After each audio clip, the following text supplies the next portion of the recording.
Sara Webb is a woman after my own soul. She is an out and proud lesbian after being engaged 3 times, divorced twice, and coming out at the age of 40. Now, Sara is a resilience coach who focuses on helping queer women to get over their ex and get back to themselves.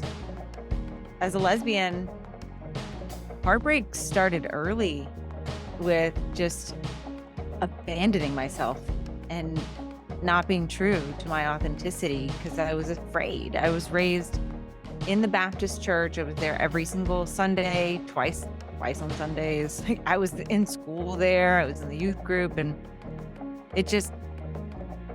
I was afraid to be me. And so I didn't come out for decades. And see, that's the beginning of healing, is just being with that little child that we have inside and saying, it's okay. And I hear you, and working out, like we continue these patterns in our adult romantic relationships, attachment styles, all these things, and we don't understand it. The people who are doing breakup in the heterosexual space are just not speaking my language. Everyone, I present to you Sara Webb. Hello, all of you delicious truffles out there, and welcome back to the Sex, Drugs, and Jesus podcast. My name is Savannah Serafino. I have with me today the lovely and talented, delightful, and luscious lip rocking Miss Sara Webb. How are you doing today? I am fabulous. Thank you so much for having me. Absolutely. It's taken us, it seems like a fortnight, a year or two to try to, it feels like to get this settled. I had things going on, you had things going on, but we both agree everything happens when Yeah. it's supposed to. And so we are here for such a time as this. You're in Florida? I am. I'm in St. Petersburg, Tampa Bay. Okay, yeah. So send us some warm weather. I have learned my body has adjusted to this cold so much so that if it's like 35 degrees outside, it feels warm to me now. My gosh. Wow. Yeah, it's been a hard winter. And even here, I've been like, why is it 40 degrees multiple days in a row? Usually we have like 70-degree days. And so, yeah, we've gotten it too. This winter has been like, for a Floridian, pretty harsh. And I see your pink flamingo back there. Before we got on, we were talking about how we are both from Louisiana. Sarah's from Slidell, which is basically New Orleans.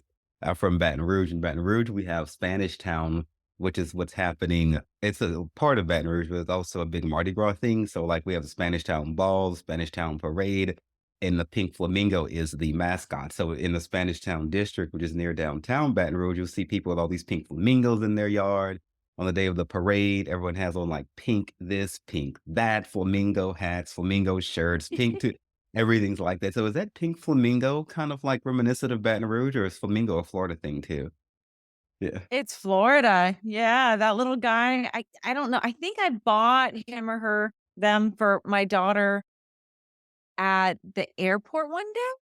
And then she decided she wanted something else. So he got a spot in my office. He's duct taped to the to the shelf so that he doesn't fall off. Yeah, he's just representing over there. He sure is. Mhm. That flamingo is gangsta son. Okay, so I'm gonna read I'm gonna read a portion of your background and then we will go from there. So Sara Webb is a resilience coach, or she likes to call herself a spiritual activist, empowering female professionals to get over their ex and get back to themselves so they can focus on their lives and livelihoods. Sarah specializes in healing heartbreak from big breakups and divorce by teaching clients to heal from within by reviving their innate power. Sarah says we have strategically cultivated an inclusive culture to serve all women, especially marginalized members of the LGBTQIA plus community worldwide. Sarah's been engaged 3 times, divorced twice, and coming out of the closet at 40. So now she understands the pain that's possible through big life changes. Sarah believes that a life of thrive is possible for everyone, regardless of circumstances. Goddamn, let me see. Where shall I start with this? So let's talk about these. Was there anything that you want to say about your own history before I begin to dissect this? Hmm. Well, I mean, I think you kind of touched on some important things there. As a lesbian, heartbreak started early with just abandoning myself and not being true to my authenticity because I was afraid. I was raised in the Baptist church. I was there every single Sunday, twice on Sundays. Like, I was in school there. I was in the youth group, and it just I was afraid to be me, and so I didn't come out for decades. I stayed in the closet and resisted my urges for a long time and tried to fit into the mold that I knew my parents wanted me to fit into, what they expected and what I knew because of what I was taught intrinsically, extrinsically, socially, that I wouldn't be accepted. And it's true. Today, still, I'm not accepted. My parents break my heart every day, sending me uh, hate mail, essentially, you know, trying to proselytize and change and assert their opinions on what I do and how I do it. And so, yeah, now being a resilience coach in the queer space has really changed the way that our relationship sits. And I just I can't apologize for myself anymore. I can't squelch myself into a corner anymore for someone else and for someone else's expectations. And stepping into my truth and living my authenticity and moving into this space of using meditation because I've been a meditation coach for years and Hmm. I use meditation to heal myself from heartbreak, not just once, but twice. And I learned the first way how to do it a little bit. And then the second time, I really had the tools honed and sharpened and really learned how to do this and be able to apply it to a program to help others. I'm a teacher. I've always been a teacher. I have a master's degree in education and more certifications than you can shake a stick at. And I've put all this study with experts and my nerddom into helping people heal from within because heartache is such a grief. It's sometimes we go through those 4 stages of denial and anger and bargaining. And, Elizabeth Like, Kubler-Ross, I all believe, that. she outlined those stages of grief, and sometimes heartbreak can be, like, I don't wanna say worse because somebody dying is horrible, of course, but it is likened to that because we don't have that same contact that we desire. In one case, somebody's actually, like, physically not there anymore, but there is this idea that there's, like, this death of the relationship and this death of the connection. You're physically separated from them. Maybe not totally physically separated, but in the way, you're no longer intimate with them. Or there might be those confusing stages where you are intimate with them, and then it's, like, even worse on your head because there's one person who's trying to make it work and one person who's really still in the relationship. So, yeah, heartbreak is such a visceral, trauma-bound thing. It is a trauma. So, it's an amazing space to be in, and when I graduate clients and when they leave a session with me, I feel expansive. They're like, "This was so helpful. This program is changing the way I experience all of my life because the tools that we use can be applied in other areas of our life, of course." Interesting, interesting, interesting. Interesting, interesting, interesting. Well, um, sorry about the Baptist upbringing. I was raised Pentecostal. And so somewhere, in that same realm, I get it, being an outlet, you need to change, Woo. you know, I am so sorry, honey. Woo, like whereas a church fan, that's a tough one. right. And so I thought it was interesting that you were speaking about heartbreak as a form of self-abandonment, and I don't need to add anything to it. I just wanted to reiterate it so that people can sit with it for a moment, because y'all, Sarah said that she broke her own heart by not being true to herself Mhm. under the influence of the church and all the voices that weren't her own. So basically, we can break our own hearts, by not telling ourselves the truth, by not seeking our truth and living authentically. So people could be literally breaking their own hearts every day, well into old age at any point. And this has nothing to do with having successful jobs or having sex all the time or dating all the time or having a marriage. This is about just you with yourself. If you're not living your true truth in every possible way, then you're breaking your own heart. And so I'd never heard it said like that before. And so I wanted to just take a moment to to point that out. The feeling of death in relationships was something like that I experienced through breakups in the past. It just I don't see any difference in between going to a funeral. I've been to several funerals in my day and time. Breakups to me have felt just like that. It's just cold. It's this space that's devoid of emotion, and it's just like numb. It was like super numb, and it was a lot of understanding I'm never gonna talk to this person again and everything like that. And I believe that I've processed through the same way that I have when somebody has physically died. I don't I've never subscribed to this, breaking up with someone and then being friends with them still. I guess this would be different if somebody is still like friends with them, but that's not always possible. And so, it is like death, and I don't think it's something that anybody should try to go through alone.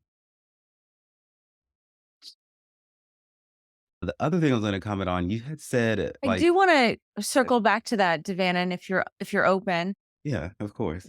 The whole staying friends, it's actually statistically true that members of the LGBTQ population, on average, are more likely to try to stay friends with exes because it's such a small community and because of our social nature.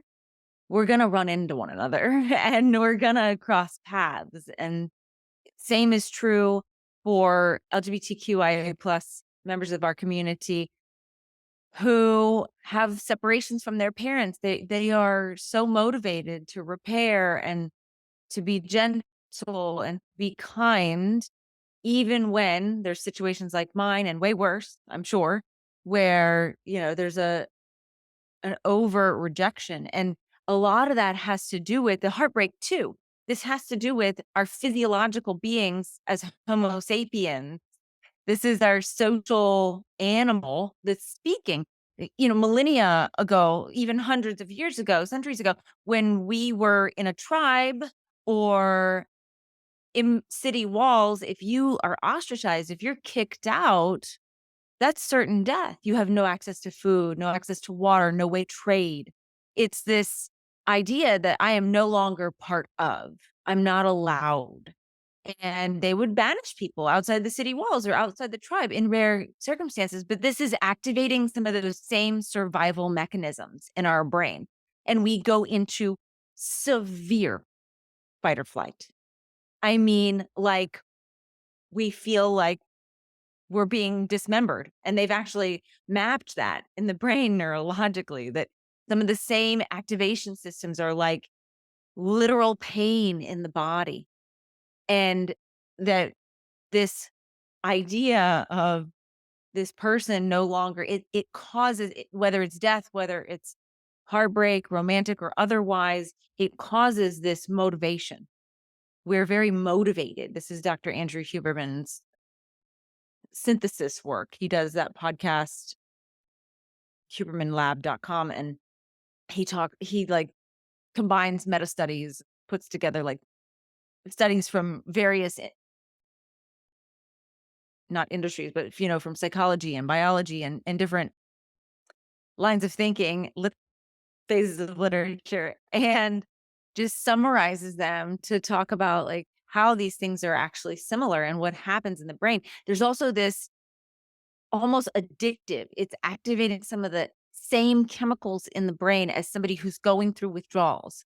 It's like we're addicted to having this person, and especially for lesbian relationships, or I should be more inclusive, queer women who love women relationships, or people where there's more estrogen involved on average, we are so prone to nesting and to being each other's support system in every way.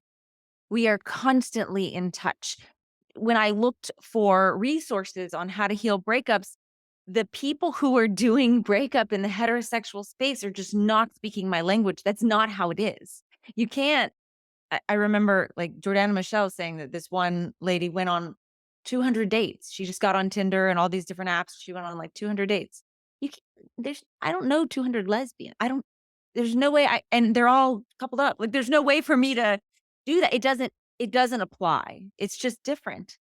And I've sat on that therapy couch where they say they're an ally, they say they're fine with it, but then when you really get down to the talk, you can see them shifting in their seats. They're just like, "Oh, uh," trying to act like they're not bothered by it or like, so I think it's really important for us women to feel safe so that we can actually dig in and heal and figure out what's the pattern. What is it that because I am the common denominator in all of my relationships. I Uh-huh. can't control other people, you know? I am the common denominator.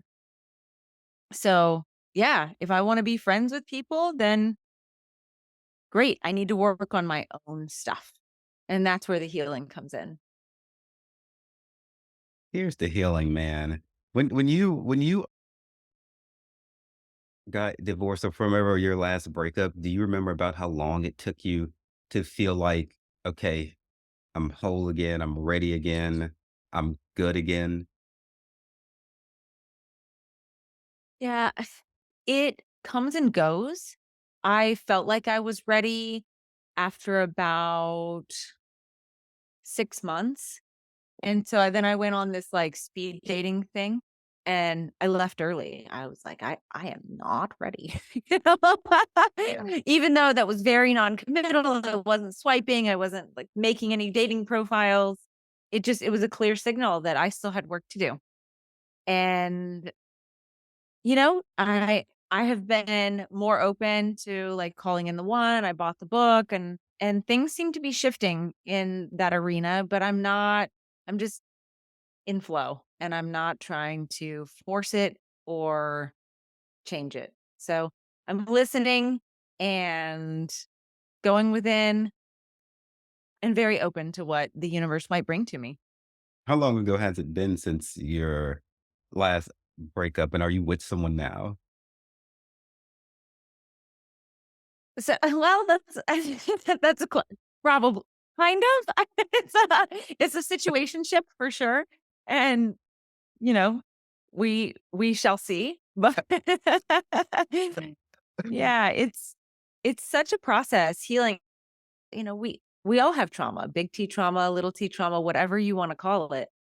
We all have these core wounds, original wounds from childhood, from adolescence, where we had the ability to have experiences, but we didn't have a fully developed prefrontal cortex here to be able to decipher what something actually means and to understand that our parents actually do care about us, but that it's this situational thing and we're feeling unworthy or not like a priority or like we're being sidelined. This feeling of unworthiness is rather pervasive within our species of just not feeling important or feeling like we have to become a parent at a young age because our one of our parents are not. There's all these different iterations of the same kind of thing where we feel misunderstood. We feel like we're not being cared for in the way that we need to be. And parenting has changed so much. The parenting books I read, the Instagram accounts I follow, I get down in my daughter's face and say, "Your feelings are important to me. Tell me more." And I never had that happen. My parents didn't do that. Right?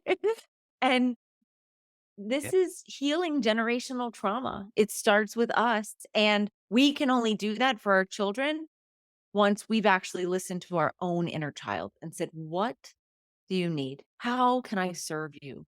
I want to listen. Your feelings are important. And how do you want to feel? Let's work on that." So it's that whole mindset of a growth mindset versus a fixed mindset that Carol Dweck talks about in her book. And see, that's the beginning of healing, is just being with that little child that we have inside and saying, "It's okay. And I hear you." And working out, like, we continue these patterns in our adult romantic relationships, attachment styles, all these things, and we don't understand it. And so once we start to work with it and break it down, then it starts opening in this beautiful way. And we're able to be like, "I know what that is." Once we have a lot of body awareness, this is what I work on in my coaching programs, whether it's meditation or high functioning anxiety or trauma healing. It's all about getting in touch with the body, making sure that we're modulating our breath in order to be able to actually think, and then watching our thoughts on a daily basis, a moment to moment basis, to see what that itty bitty shitty committee is saying inside of our head. Cause it says really fucking disempowering things. Sorry about the F bomb, but it, I figure sex, drugs, and Jesus, I'm Yeah. safe. But Yeah, you can so yeah. this is this is Okay. this is this is the freest place on earth, the sex, drugs, and fun, and just do what the fuck you feel. Can you mentioned, like, stress and, like, the body a couple of times. Can you give me your take on how the body processes stress? Yeah, absolutely. I mean, we have these bodies that are centuries old, that we used to not have all this technology and fast-paced society. We would perhaps have a stressful situation where there was an invading tribes person, or we were being chased by some sort of a predator. And so when we go into these fight or flight states, our heart rate increases, our hands sweat, we feel like we can't breathe, we feel like we can't swallow, we feel like we want to run, we feel like we can't move, all kinds of, whether it's fight, flight, freeze, or that fawn, that's the people pleasing, because we're going into that fawning stage trying to keep ourselves safe. But it's our ancient physiology that just kicks in, and we're in this automatic protective state where it feels like we're being chased by a bear or a leopard. It feels like there's an invasion. We can have an email come through and go into full sensation like we need to run, but we don't actually need to run. However, our heart rate has increased. We've begun breathing from the top of the chest instead of activating the diaphragm and fully inflating our lungs. When we activate the lungs and fully breathe in, then we can oxygenate the heart, which can carry vital oxygen all over our body so that we can actually bring the prefrontal cortex online. This is the brain's CEO, so that we can think about how we want to respond with a logical brain. Like, when emotions are high, logic is low. I heard an expert say that somewhere else. So it's not my quote, but it is so true. When stress is high, logic is low. We are not able to think clearly. And so the breath is such an important aspect of that. It's one of the only things that we can control out of our autonomic nervous system. We have the autonomic nervous system that breathes and digests. And sure, you can modulate your digestion. You can put yourself in a sauna to make yourself hot or make yourself sweat. But by and large, we don't have to think about blinking or like how to use our tongue to talk. These are all aspects of the autonomic nervous system that run behind the scenes without us having to think about it. And our tongue specifically, as well as our breath, are the two things that we can actually control. We can choose to. I love it when it throws a party. Um, I so yes, the breath is one of those things that we can control, and it's a good barometer for us to be able to pay attention. so that we can recognize, oh gosh, they're calling it tech apnea or email apnea, where we're sitting there checking our emails or working and we're holding our breath because we're like bracing ourselves for that next moment. It can even happen when we're scrolling, like doom scrolling, right? Reading about all the horrible things that are happening in the world. This makes us not be able to think clearly because we're not breathing properly.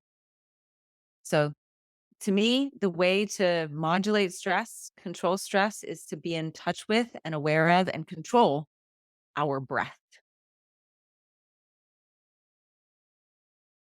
Well, I'll just go ahead and do me a little exhale on that one. It gives a whole new meaning to it gives a whole new meaning to the name of that movie I love so much, Waiting to Exhale. Good God Almighty. Mm, And mm. y'all, I just want to remind you from the massage therapist point of view, I agree with everything Sarah said, but remember when that stress, because I'm a licensed massage therapist too.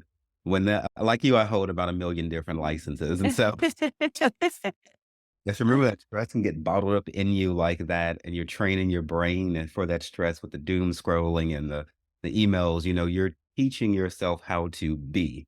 So not only can you break your own heart by not being true to yourself, but you can also teach yourself to coexist with stress that should not be in your life in the first place. And then that can turn into tumors, cancers, all kinds of things and a weakened immune system because that stress has got to go somewhere. But then you can go and see people like Sarah to help guide you through that forest. What we are saying is that our parents, generally speaking, are so fucked up that they don't know how to help us. And we're not judging them for that. We're just acknowledging what is and saying we got to go somewhere else for that help. Okay. Growing up, my parents are not on board with the gayness and all of that. I wanted to take dance classes. They're like, it wasn't well received. My dad actually told me I am not allowed to be angry at adults or anything like that. He made it his life's mission to stamp the emotion out of me. So there was no looking at me and going, "Your emotions are important." I tell that to my cats because I want because I want to do better than what my parents did. Emotion That's healing. That's beautiful. as so. What do you do with the way that you deal with people? Is it that makes them feel so safe? So we're specifically focusing on queer women? Are you seeing straight women too? Is it all over Zoom? Is it in person? Yeah, I mean, if somebody came to me and they really needed help and they were just a woman and they were feeling like they had some sort of a more attached relationship like lesbians can, I'd be happy to work with them, or if they just wanted to work with me personally. Right now, I feel like there's just nobody in this space that's because I looked for somebody, and this is why I became a resilience coach in this space because I had done a lot of the work and I understand the value of coaching. I've had many coaches and therapists, of course, and I think that there's a lot of value in therapy. The clients who come through my door who are the most successful, and to answer your question directly, yes, we meet via Zoom and we also use other applications that have audiovisual back and forth modes where we can send actual videos very quickly, like Marco Polo. Some people really like others, or just using text messaging. So we're in touch throughout the week so that because I give them custom meditations, I record them on my phone and then email them like a 5 or 10 or 15 minute personalized with their name in it, with some of the language that we've talked about so that they can practice that during the week. And it's designed to slowly lift up the layers. And then as they come to realizations, they can pop on an app and say, hey, I just had this realization. Let's work through this. So that way it's not just like going to a therapy couch once a week and waiting all week to tell your therapist what you processed. We're actually working in somewhat real time.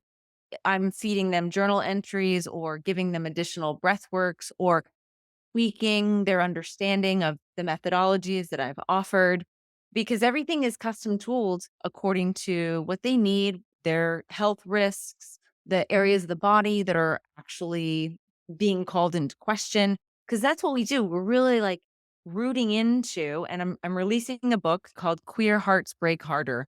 And in that book, I outline some of these methods. I break down myths and I offer new ways of thinking about heartbreak and some actual methods that people can use to get through it.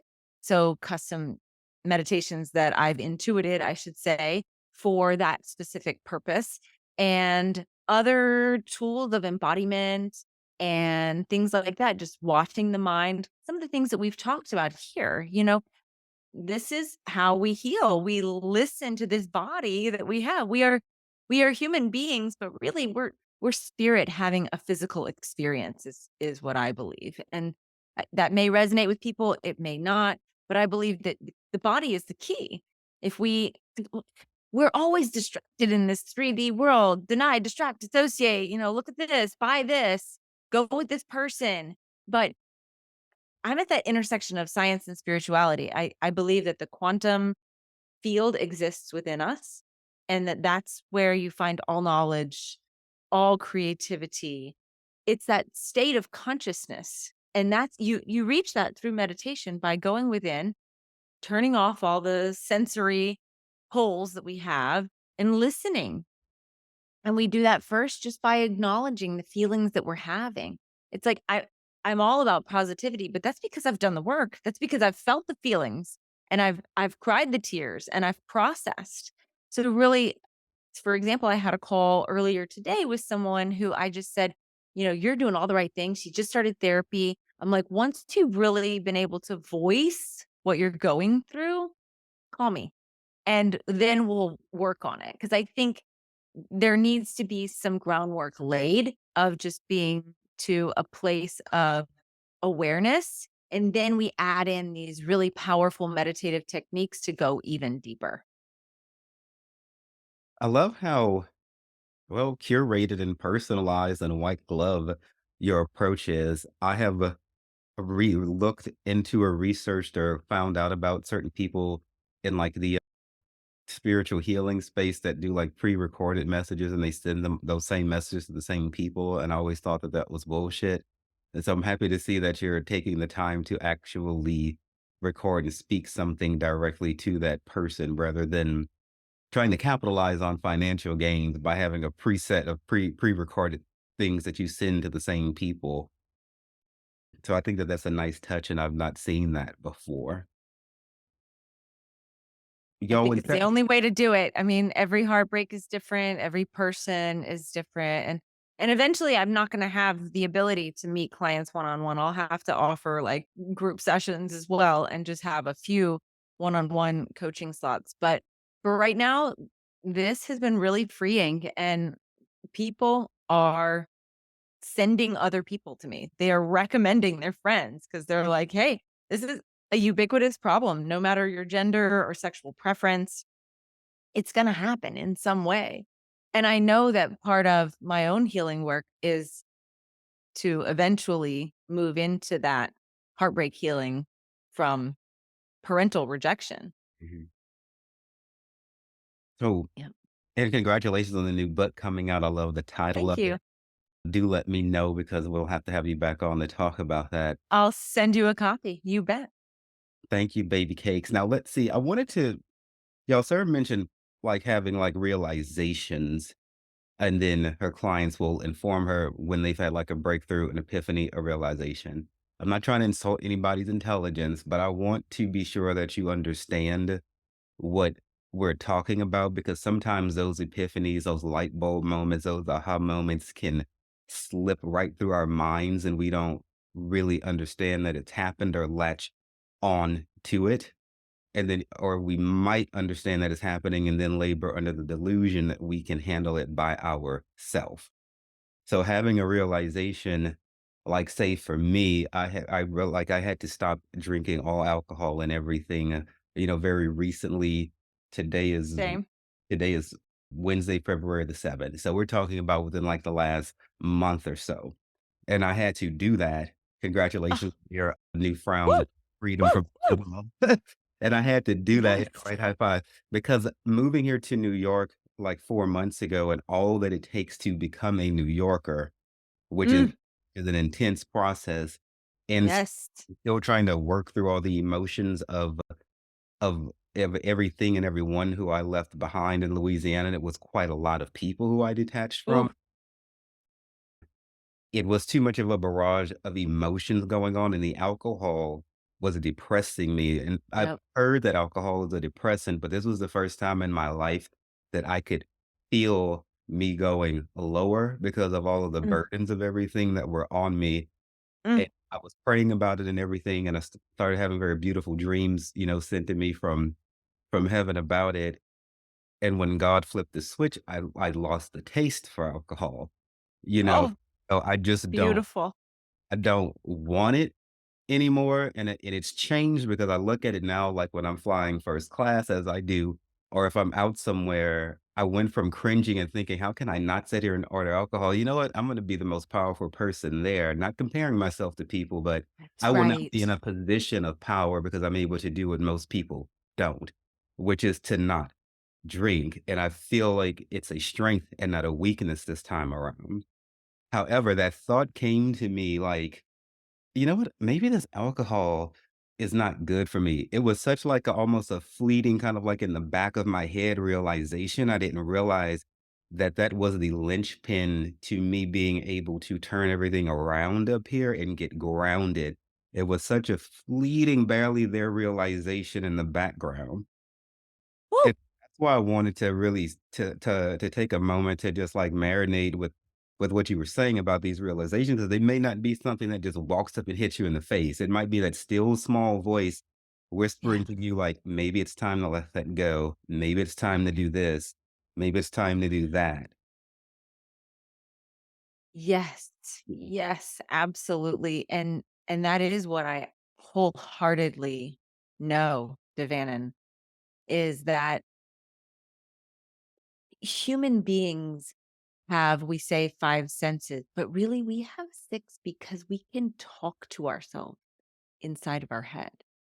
And sometimes we can argue with ourselves, not in a crazy way. I mean, sure, if you've done a lot of therapy work, you might have parts and be able to talk to the parts and all of those delicious things. But typically, we hear this voice. We are the observer of this voice, and sometimes we attach to it. But it's that magic of meditation, that power of meditation, of going inside and really being able to listen to the whispers of our soul. That's where we really get those nuggets of truth. We have to slow down, quiet down to be able to really hear it. Yeah, I Right. agree with you that intuition, it's inside. Mhm.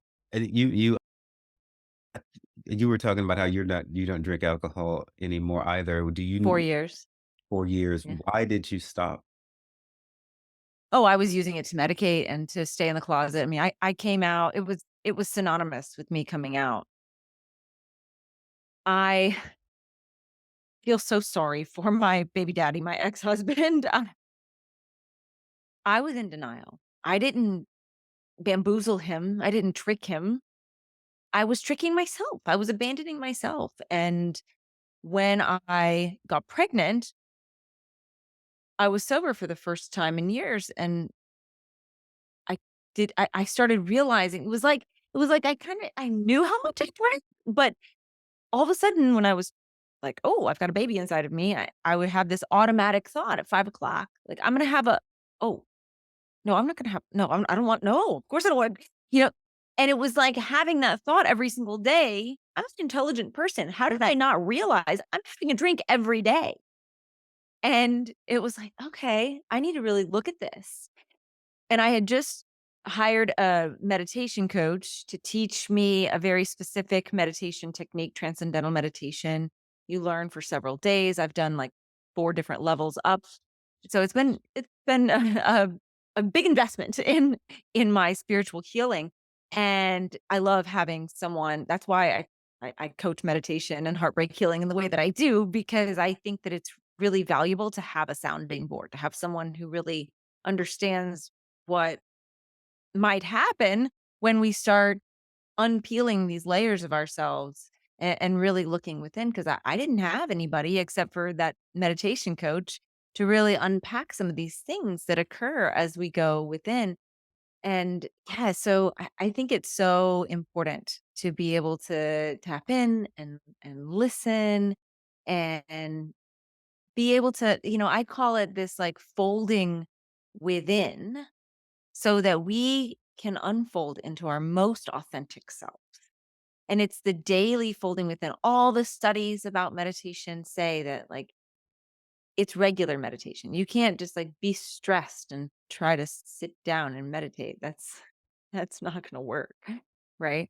So that's why I teach heartbreak healing in the way that I do in these really incremental steps so that we don't abandon ourselves. So that we like learn to listen to those whispers, everything that we've talked about today. Mhm. And I concur. I also wanna say, like, with letting go of certain habits and people or whatever the fuck it is you're trying to get away from, it is again like death. So I had to process through and write down and talk to God and therapist about, like, letting go of the social expectations that come along with certain drugs I used to use or drinking, and I realized Mm, that it is okay to mourn the loss of my perceived value of drinking or crystal meth mm, or crack or cocaine. Those are the 4 things that I don't do anymore. And I gave myself space to not judge myself. I'm like, at one point you had a social network revolving around all 4 of these substances, and it is okay to be sorry that that's gone. However, you understand why it has to go, and once you let that go, then you get to gain all of these new things over here. And it was a lot. It was very, and I used a Zoloft for a second to help deal with all of the emotions of letting all of that go. Plus, with my trying to integrate into New York, I'm not like, say, like a fan of depression medication, but I'm not against it either. And for the first time in my life, I found one that didn't make me feel like a zombie. And I went into it with a mindset of I'm going to use this temporarily to be sure that I don't go out there and do anything to hurt myself while I'm letting all of these things go since I'm up here and I did such a huge shift and I don't know a lot of people in New York, it made sense. And I was telling the doctors all of this. So, because in the past, I've really, really, really, really been against, like, say, like depression medicine, but I found that it can be useful with the right intention. For me, that was like a temporary thing, and I made sure the dose wasn't super high. So I'm not promoting it, but I'm also not standing against it. And I heard about transcendental meditation. We have that up here in New York, obviously. We have everything in New York, and I'm looking forward to trying it mhm. myself. Yeah, there's so many different kinds. I mean, we don't really have to subscribe to any particular kind. We can try this and try that. I did send a message to you within our communication here that naltrexone is something that I used when I was because I struggled for years after I so the first time I was sober was when I was pregnant, and then I stayed in the marriage and knew then I was gay because I had trouble being intimate with my now ex-husband and realized that I kinda needed that wet blanket of alcohol, what I call it, uh, to to to step into that space, and so, yeah, me coming out and getting sober, it was all so intertwined, and it took a little while because, like you say, there is this social acceptance of it. Everybody says like, "Oh, it's been a hard day. You gotta have a strong one." Right. Or especially in the mommy community, stay-at-home moms, like, play dates at 10 a.m. with mimosas, and that starts you out for the day, and not that we're, like, getting but it's pervasive, and it's insidious, and it's socially accepted, whereas, like, some of the other dry goods that you mentioned, aren't so, and easier to put down for that reason, and so, naltrexone, if any of your I mean, I'm not a doctor, obviously, please consult your physician, but it is something that I heard about and used myself. It doesn't make you throw up or anything when you like there's one where if you drink alcohol, you'll puke. But this one just takes away the desire somehow. I'm not sure how exactly it works physiologically, but I took it for like a month or so and then I kind of forgot about it one day and I went back to my doctor and he's like, "Yeah, that's what happens. Like you'll just kind of forget to take it and then you don't need it anymore."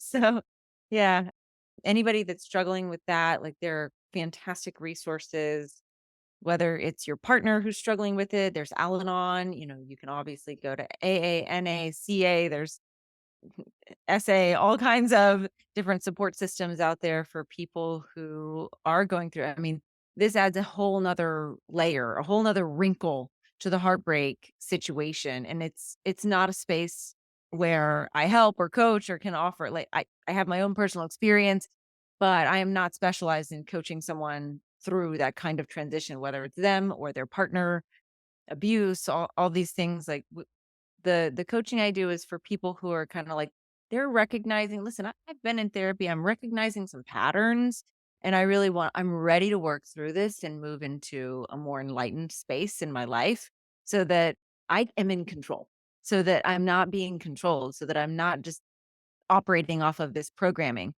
that was instilled and that was instilled very slowly, methodically through our data, through our experiences, but being able to look at it holistically and step back from it and take ourselves out of the emotion. It's like some of the things you were talking about, like these entrenched ways that these substances have their tendrils all over our lives, right?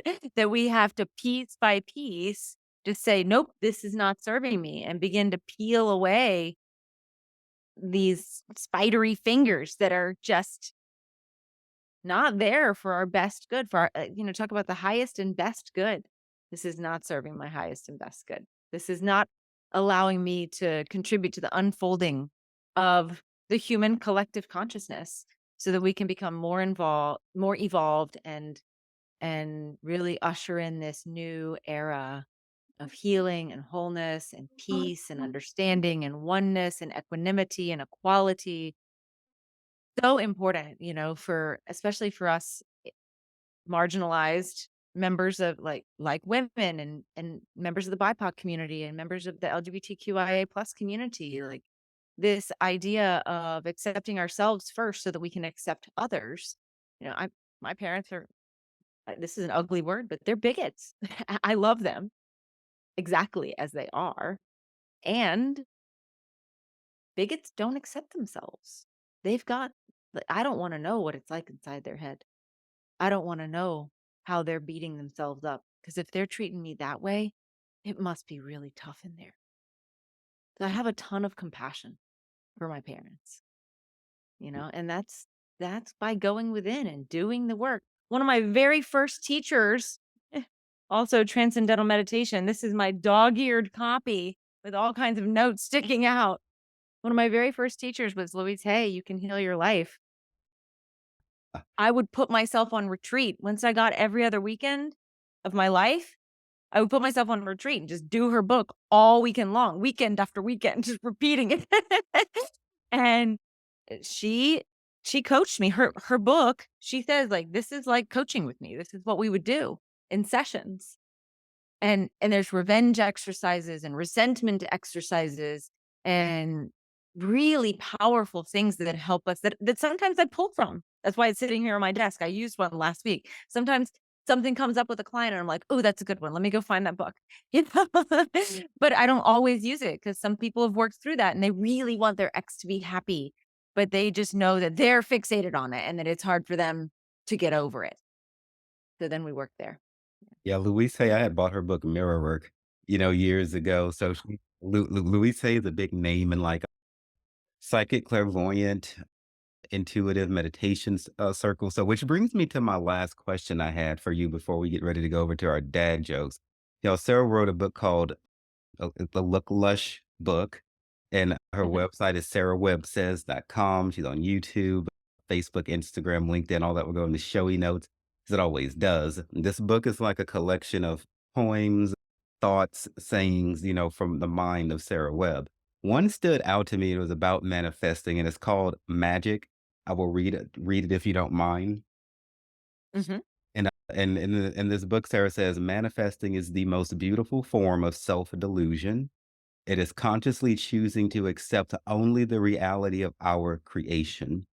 Now, this here, which you've stated, goes against a lot of what is spoken in esoteric circles, which promotes, a lot of strong manifesting.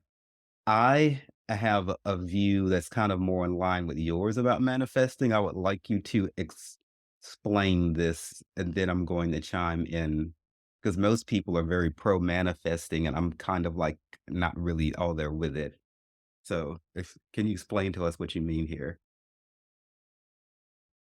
That's that grit without the grip. It's a law of physics that for every action, there's an equal and opposite reaction. And you can actually feel the magnetism. There's this in anxious attached relationships, there's this push-pull dynamic. And the same thing happens when we move toward something. There's an element of our energy that's actually acting on that thing. But if we receive and allow it, we have this intention, we have the focus, but we don't have to be chasing it all the time. We just have a gentle knowing almost and choose to embody it. I really wanna hear about your take on it, though. I wish that that I would hear more people talking about manifesting things like ascension, spiritual growth, a closer Mm, relationship with whatever it is they call to be divine, manifesting higher and spiritually, intellectually, esoteric knowledge. I wish that there was a greater drive within people to mm, learn about things of the spirit world.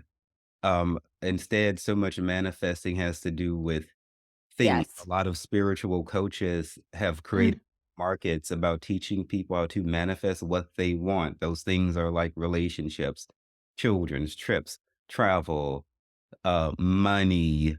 I mean, even better health and things like that. And these are some of the most supposedly highly spiritual people, but I don't really even see a lot of them encouraging people to manifest spirituality. And it doesn't matter if a person manifests those physical things, if that inner child work isn't done. If those demons aren't named, tamed, and banished, then you can get yep. the house and the man and the women or however many people you want to be in a relationship with, and you will not be granted by the divine peace to enjoy it because you did not put the divine first. Mm, preach, preach, drop that mic, I love it. Yes, yes. I can't fucking wait to meet you. Imma plan my trip to New York tomorrow. No, I'm serious, like, this is my jam. You are speaking my language, absolutely. And I'm also very aware that some members of our population, no matter where you are or who you are, aren't yet ready to step into that because they don't even know about it. They're just coming into this idea of spirituality, or they're coming away from the church or some sort of kind of cultish like society or aspect of society that may be religious or not, and they're really trying to figure out what's up from down and what they really feel, and there's so much information out there. And spirituality, I believe, is that oneness, that all accepting, like I talked to somebody about a year ago saying they were like, "Oh, well, I'm not into to meditation because my preacher says that's dangerous and you're opening yourself up."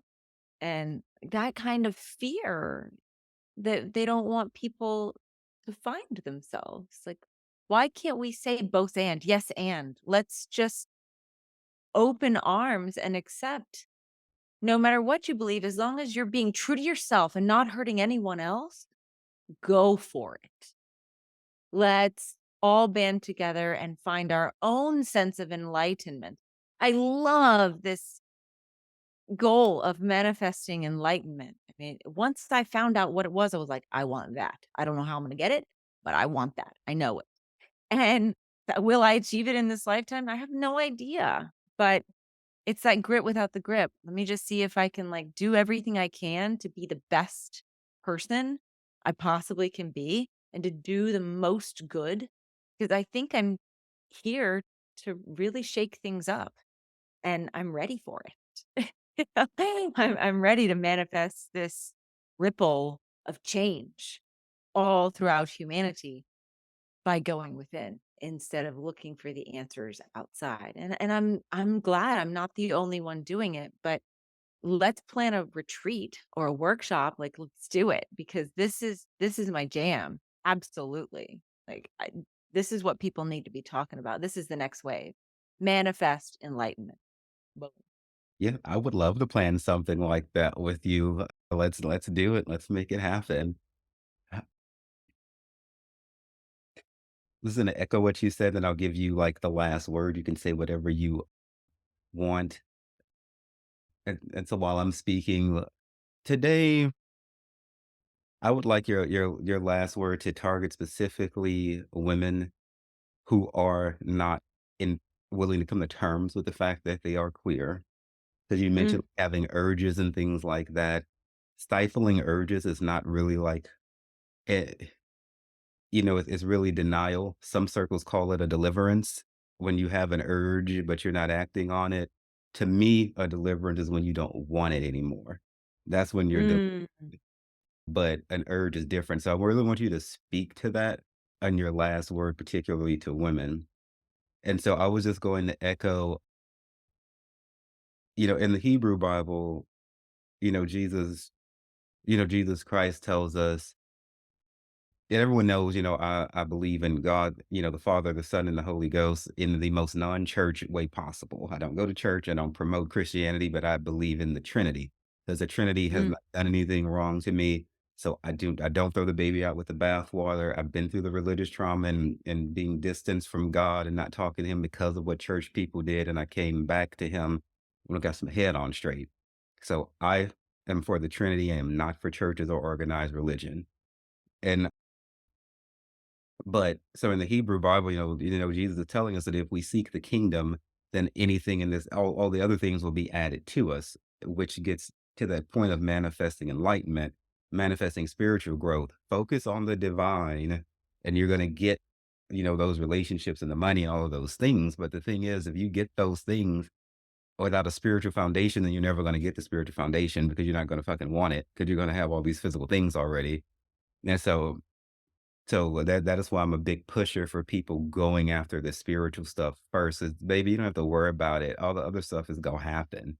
So that's just kind of like my little echo on that. So last word from Sarah Webb to the closeted lesbians out there who just need to break free. That's right. The kingdom of heaven is within and it's not within the closet. I think it's really important for us to step into our authenticity as women, step into our power. We in the United States specifically have really done some work around this. I believe there are other countries where things are not as easy, and there are other countries who are doing it better as well.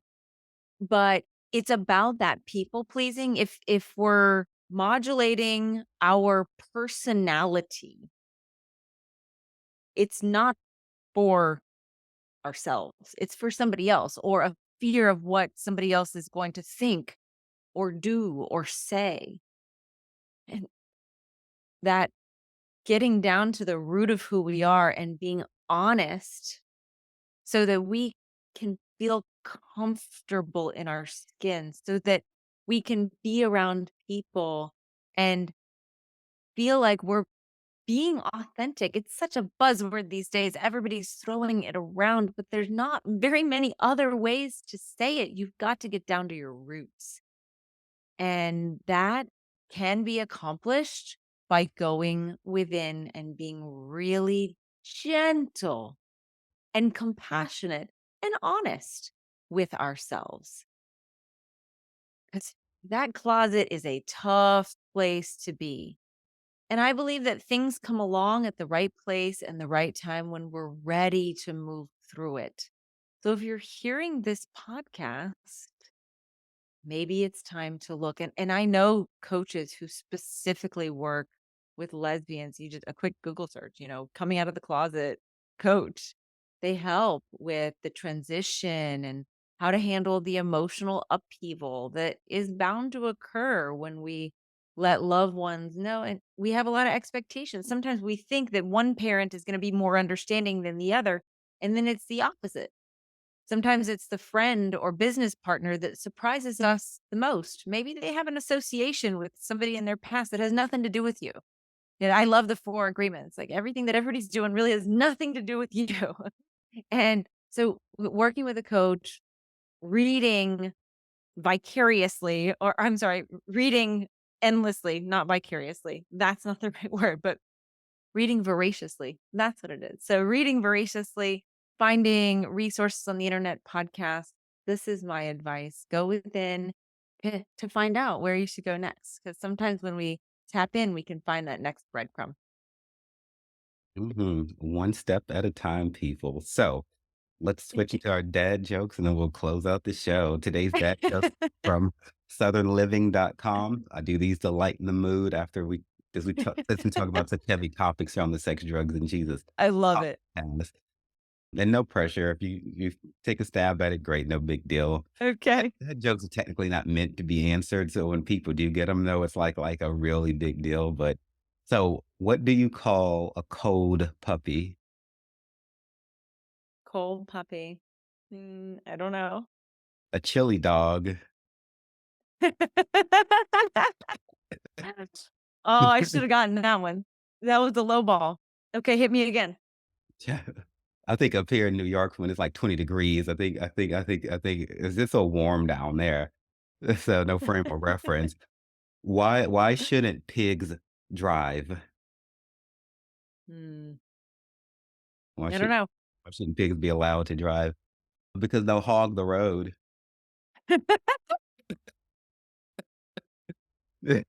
Okay, so So true. last one. Why did the sports stadium get hot after the game?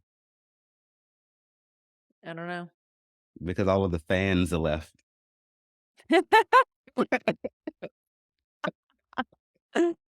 Oh, I love jokes. I love laughing. One of my favorite things around here, I don't have one, it's in the living room. I have a button. It kinda looks like that easy button from years ago. It's a yellow, it's, called a 30-second dance party. So whenever I'm feeling a little icky, you just pop the 30, it's like a little button you press, and it plays like 30 seconds of a techno tune, and you can just have a little dance party in the middle of your day, shake it off, get the wiggles out, and move on. Laughter is the best medicine. Absolutely. So It is. thank you so much for that. It's an incredible vibration to be in. Laughter, gratitude, forgiveness, Yep. Oh, compassion. oof. Uh, Mm. so y'all, the website is Sara Webb. That's 2 B's, SaraWebbSays.com. Facebook, Instagram, LinkedIn, YouTube, all of that will go in the showy notes, as it always does. Look out for Sarah's new book. I will announce it. And thank you so much for coming on the show and being such a dazzling, glistening, glittery, bubbly soul.